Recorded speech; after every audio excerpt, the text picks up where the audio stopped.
The Hockey News Playoff Frenzy live. The playoffs don't sleep, and neither do we. Although I think the Leafs might have been sleeping a little bit during that game. Yikes, it wasn't pretty. Florida wins 6-1, the final score, and takes a 3-2 lead in this series. Toronto, this was a huge game. There was a lot of hype leading into it. They had the opportunity coming back to home ice to regain control of the series. Feels like they did the absolute opposite. Katie Gauge joined by Michael Trakos and Ryan Kennedy. Michael, you were there. You witnessed it live. Talk to us about what you saw or didn't see and what is going on with Toronto. Well, one of our colleagues nailed it on the elevator down to the press box, Katie. He said, Game 7 came early. And this is the kind of Game 7 laying of an egg that we're used to seeing from these Toronto Maple Leafs. And it happened in a pivotal Game 5. Like, this was not do or die, but it felt that way. And it certainly felt that way after, arguably their worst loss of the playoffs. I can't think of a better way to sum this up. This was just awful. Just awful. Ryan, any other assessment than just bad? Yeah, I think the most disturbing thing about it was the lack of pushback until basically the final 30 seconds or so. And even then, it was just like going through the motions. Like, you get down, not much is going right. But, like, where's the fight? Where is, like, at least, like, trying to get into Bobrovsky's head? At least cause some chaos, like at least pretend you care. I think the biggest thing with this game, it felt like a real big indictment of Austin Matthews. And this dates back to the very beginning when everything was still in play. Yep. It felt like he didn't win a single battle. It felt like he was still being that perimeter guy. I think he had like one good opportunity the whole game where he got one shot off Bobrovsky's pad and then a rebound at the side of the net. But it just felt like, like I'm sure he cares, but it didn't seem like he cared. And I think that's the problem with the current iteration of this Leaf team is they showed that they could hang with the Panthers in the first two games. Right. And then they've let it slide. And you can see clearly the Panthers care because they're getting help from every single member of that team. They got scoring from guys that like hadn't scored in the playoffs in years. They got scoring from Jesper Boqvist, who had been a healthy scratch until this game. So it's just a real sort of, there's a huge gulf between these two teams right now. Yeah, Florida has 17 different goal scorers this playoffs. And what's crazy is they've dressed 23 different guys in the postseason. 17 of those 23 guys have gotten at least one goal. So their depth fully on display. But for Toronto, you mentioned it. It all comes back to the top guys, especially these last few games, not doing what they need to do, right? I mean, the most you noticed Matthews sometimes in the game was when his jersey was being thrown onto the ice. That is not a good sign. But Toronto had two good games. They were up 2-0 in this series. What changed, Michael? I don't think anything changed with Toronto. I think it really changed with Florida, Katie. And, let's start off with Sergei Bobrovsky. This is the Bobrovsky in the last two games that, we're used to seeing claim Vezina trophies and lead the Panthers to the back-to-back cup finals. So, the Leafs have woken a slumbering giant in Bobrovsky who looked very human and very much not like himself in games 1 and 2. You got to remember, 2 years ago when the Panthers played the Leafs, they only scored no more than 2 goals a game in that series. And in games 1 and 2, they were just putting pucks right by them. So, that's one thing that's changed. The other thing is, the game has become a lot more physical, a lot chippier. It's harder to get to the net for the Leafs. And Austin Matthews, like I was just down there talking or asking some questions. And one of the questions was, why can't the offense get going? And he said, well, we've got to just get a better net front presence. Well, that's something that you can do. It's not like what Ryan's saying is like, take shots that are deadly from like 30 or 40 feet out. Like, wanting to go in front of the net is just a matter of, do you want to do it? And right now it just seems like Toronto doesn't want to pay the price or, Florida is just preventing Toronto from getting there. Either way, it's like, if I'm Craig Berube, this is just an indictment on my star players because, they're paying Matthews a ton of money. Like, what is he, the highest paid player in the league? Mitch Marner, I know he's a UFA after this year, but again, what is he, a top 5 paid player in the league? John Tavares, same thing. William Nylander, same thing. You're paying these guys not to just be, okay. They have to be game changers. And right now, they're not game changers. Well, there was a good quote earlier in the game. I heard this on the broadcast where it talked about what Craig Berube was instructing some of his players, saying, don't go look for open ice. You have to battle. You have to get into the battles and create the opportunities yourself. You can't just look for what the easy way to get the puck might be. You have to go and win a battle to earn that ice. And it feels like what you both mentioned now is that Toronto, are they not willing to battle? Whatever it is, it certainly seems like they are very much, afraid to get into that mix. I don't know if that's more Florida or if it's more them. But Ryan, with Craig Berube, this is something we've talked about. He was supposed to be one of the biggest factors that was a difference for this team, and his calm demeanor and his ability to teach them how to play a more playoff style of hockey. Is it too little, too late? Is there anything left that Craig Berube can do? Because series isn't over, but the way they looked tonight, the lack of fight, the lack of, any bite at all, it felt like this team was almost packing it in. It certainly did feel that way tonight. And I mean, if you're Craig Berube, I guess, I would hope he screamed at them after the game and probably during those intermissions. Yeah. I don't know if he's a screamer. I don't know him personally like that. But punched them in the face. Yeah, exactly. Like he should have ththreatened to put skates on himself and go out there for a shift. Because we know he should be out there right now again. Yeah, 100%, Katie. Yeah, there we go. Yeah. You don't want to do the miracle on ice. Fine. Just bag skate them, now, right? Like take them back on the ice. But I always look at it like the Florida Panthers are like kind of like a puzzle that you have to solve, and it can be solved. It's really difficult. But the Leafs did it in the first 2 games. And, Katie, to your point about, guys like getting to that tough ice, I think Matthew Knies has shown that he's willing to do it, and he's been quite adept at it. And then William Nylander has been great in a very different way. He is so elusive and so smart that he finds his way into those teams. He finds his way to get breakaways, to get those A-plus chances. Now, on this particular night, Bobrovsky was up to the task, but I don't know. I mean, you watch it tonight, and if they ultimately lose the series, I think it's worth asking, like, who should they be keeping? And do you have to do something drastic where you say, okay, Knies and Nylander are now our most important players. Those are the untouchables. Anybody else can go. Yeah, and Stolarz. I'd add Stolarz to that mix. Stolarz, and maybe like Tanev. One thing that, Katie, you asked off the hop, what has changed?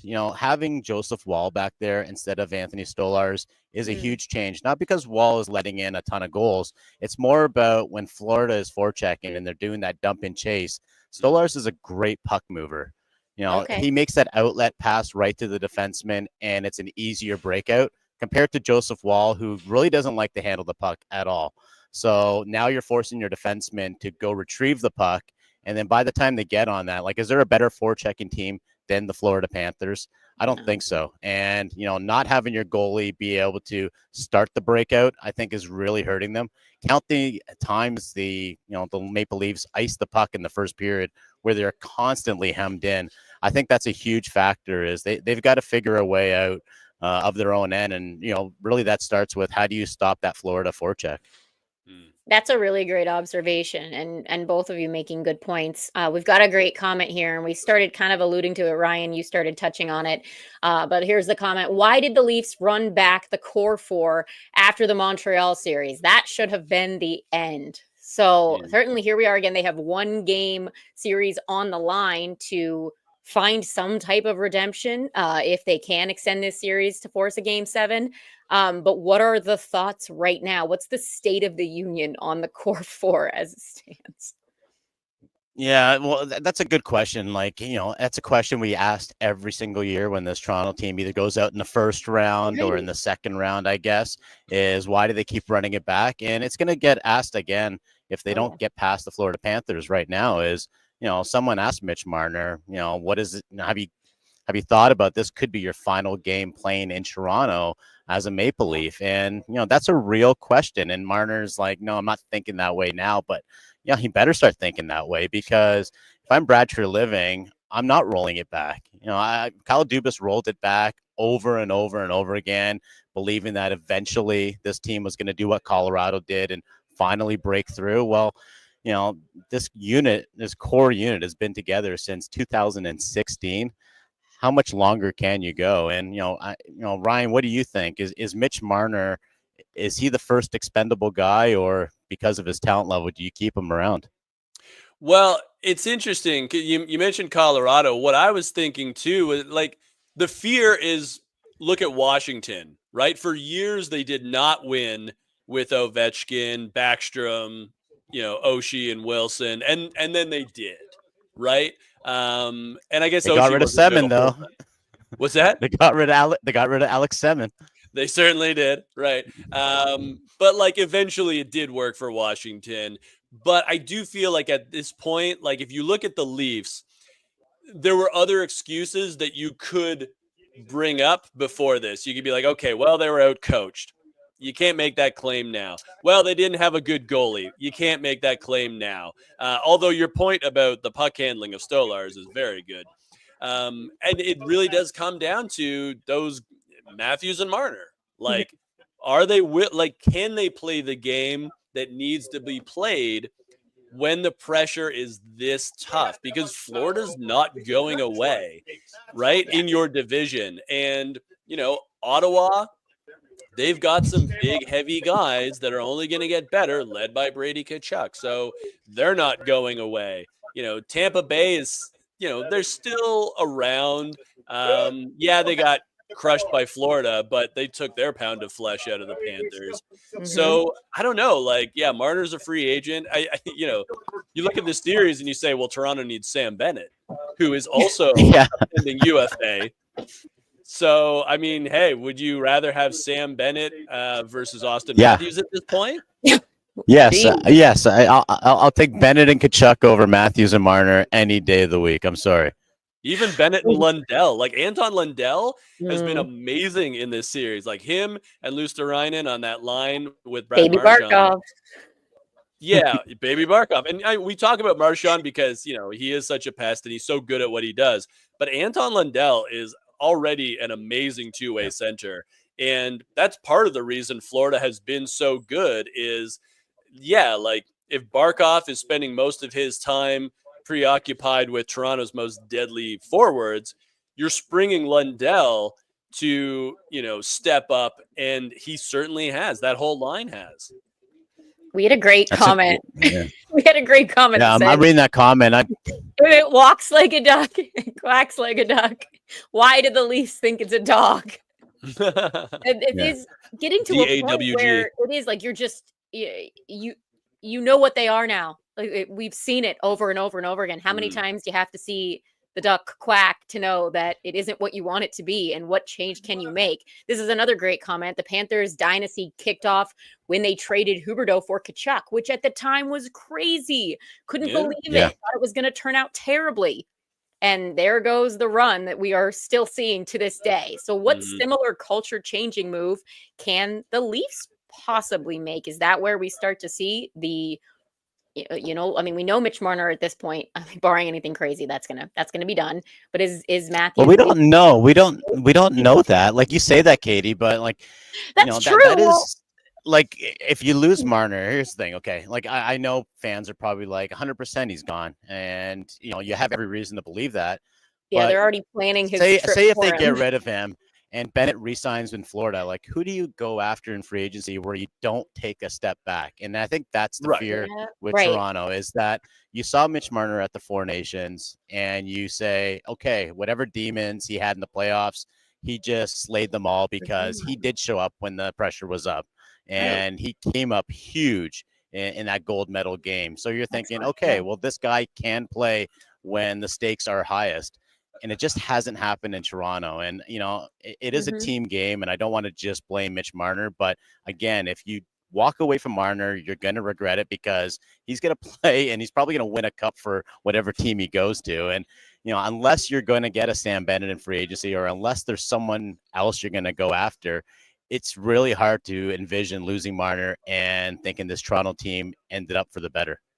Yeah. But it's tough too, because again, if it's like so many players, sometimes it just doesn't work in a certain spot. How many tries is he going to get before you're like, yeah, we may regret it? He may literally leave here and be amazing.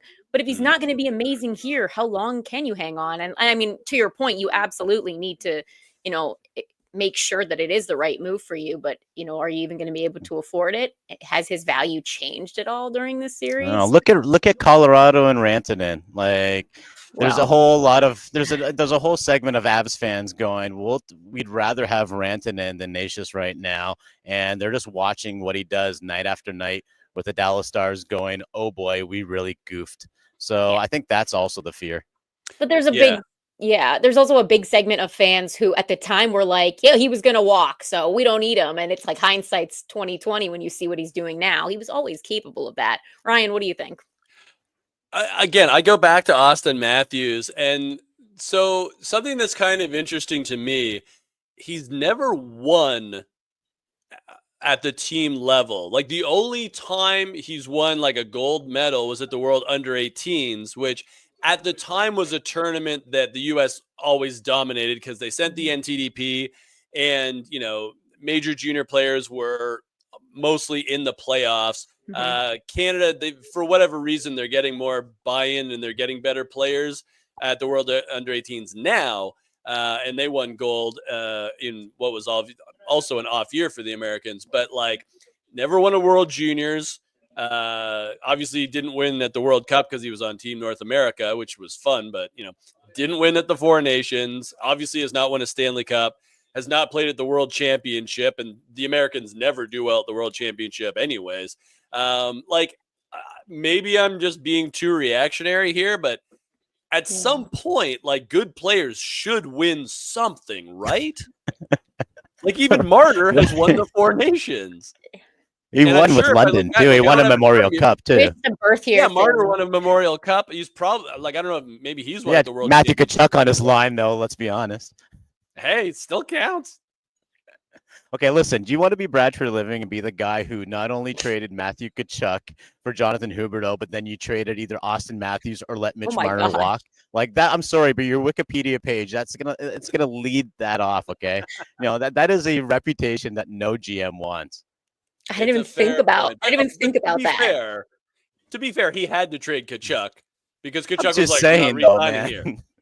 That's not a good reputation. Like John Ferguson Jr. would be laughing because he could like, finally, I'm not the worst GM in Toronto Maple Leafs history. All right. Well, Playoff Frenzy Live is presented by Sticks.com. Don't break the bank on sticks when you can get a pro level composite stick without the pro level price tag at Sticks.com. That's STIX.com. So head over there and gear up. We got another comment. If the Leafs come back and win this series, is it the greatest comeback in franchise history? I think one time in the 40s, they came back from a 3-0 series deficit. Yeah, that's right. So, no.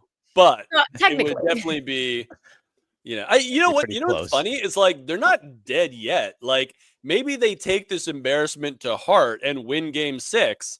And then all of a sudden they're feeling good about themselves and anything can happen in Game 7. Like, let's not forget, they could have been up 3-0 in this series if they had scored in that overtime before Marchand's shot went off Morgan Riley. Like, this series might have already been over for Toronto, like with Toronto winning. Yeah. Life comes at you fast, Ryan. Certainly does. Got a comment. In 60 years of being a Leaf fan, I've seen a lot of bad games, but never seen fans leave with 12 minutes to go. What was the building like? I was like, okay, so Katie, I've been here, and Ryan, I don't know if you were at that game when that frozen waffle was thrown on the ice years ago. Okay, so that was bad, and I didn't think anything was going to top that. But as that question asked, or that comment just stated, this was embarrassing. It was like something like 13 and change left on the clock, and the place just emptied out. It looked like a preseason game in here. Like there were no fans in the seats, and I couldn't believe it. And Katie, you mentioned like one fan had thrown an Austin Matthews jersey, which is just, if you're going to throw a jersey and it's got Austin Matthews' name on the back, that is an indictment, because he is your captain. He is the star player. Like, boy, like a year ago, 69 goals. This guy couldn't do any wrong. And, this year it's been totally different. And I guess, it's been mentioned many times before. We keep thinking Austin's probably playing with some form of injury. That being said, he's still good in the faceoff circle. So I guess it's not a wrist injury or an upper body injury, but obviously he doesn't seem the same dynamic player that we're used to seeing. But yeah, this has got to rank up there with the all-time worst home performances that I've seen this team play. Name something more consistent than the Leafs falling apart in May. I'll wait. And again, I mean, that's the storyline. It's been the storyline. We've talked about it leading up to the playoffs. We talked about all the reasons why it might be different this year between Craig Berube and everything else. All right, so let's shift the focus forward, right? The series isn't over.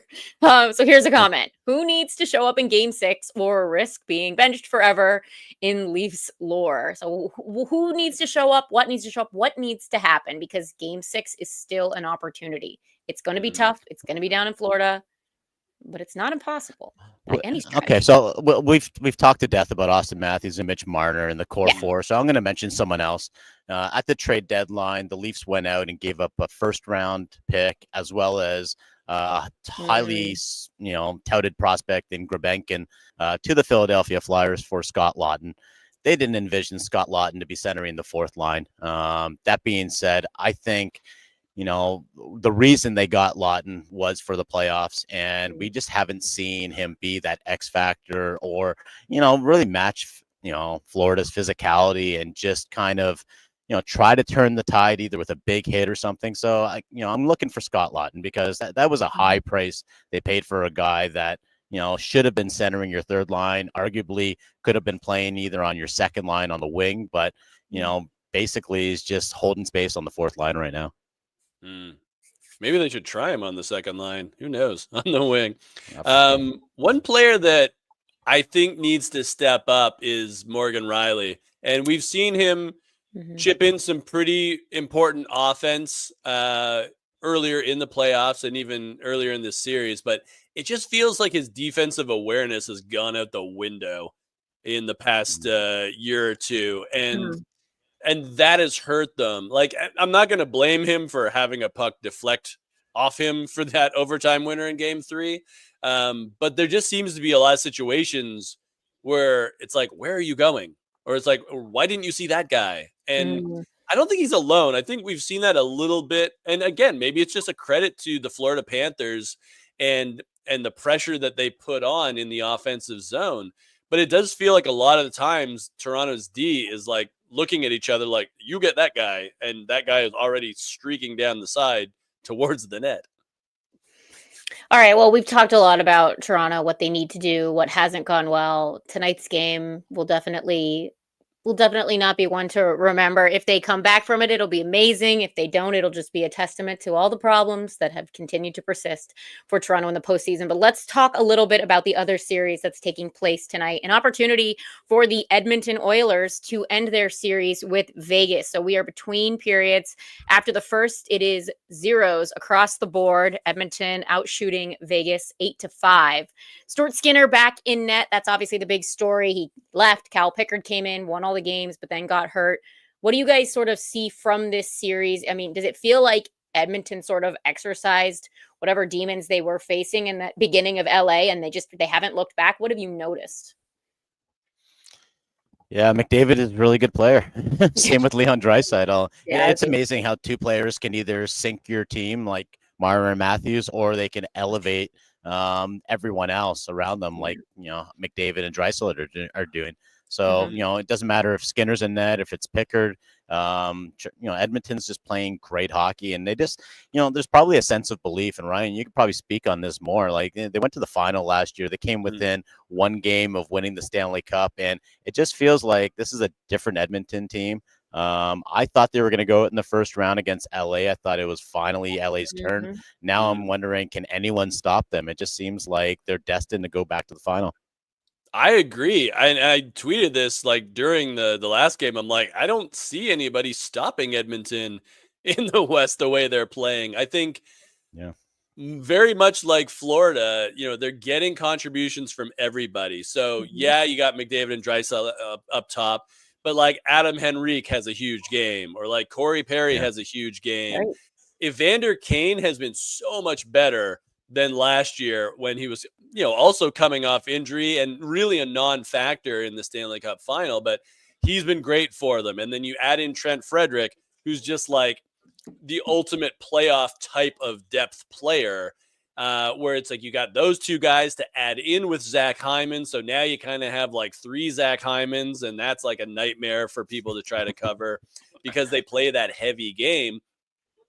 And they're doing it all without Matthias Ekholm. So, like, what happens if they win this round, which I believe they will, probably tonight, and Matthias Ekholm comes back? Then all of a sudden, you have a team that has learned how to shelter their goaltenders. Like, I think that's a big thing here is, like, Stuart Skinner was really going through it in a bad way, gets replaced by Pickard. And then I think what you saw from Edmonton was like, okay, Pickard hasn't played in weeks.